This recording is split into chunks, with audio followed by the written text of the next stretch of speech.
حضرت ابراہیم علیہ السلام نے اپنی قوم کی مخالفت کے بعد اللہ کے حکم پر شام، فلسطین اور مصر کے مختلف علاقوں میں ہجرت کی، اور اس ہجرت میں ان کی بیوی حضرت سارہ بھی موجود تھیں۔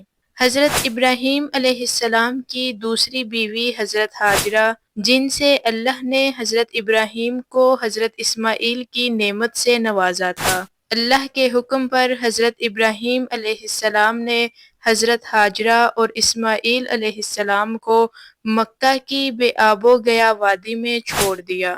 حضرت ہاجرہ کی محنت اور مشقت کے نتیجے میں اللہ نے اسماعیل کے پاؤں سے زمزم کا چشمہ جاری کیا۔ پھر اللہ نے حضرت ابراہیم علیہ السلام کو خواب میں حکم دیا کہ وہ اپنے بیٹے حضرت اسماعیل علیہ السلام کو قربان کریں۔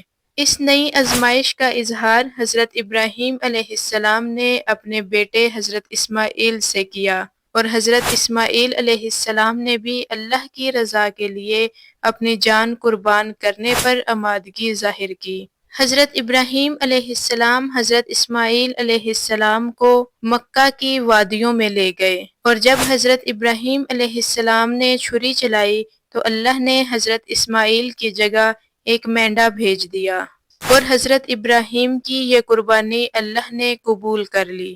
پھر اللہ کے حکم پر حضرت ابراہیم علیہ السلام اور اسماعیل علیہ السلام نے مکہ مکرمہ میں خانہ کعبہ کی تعمیر کی۔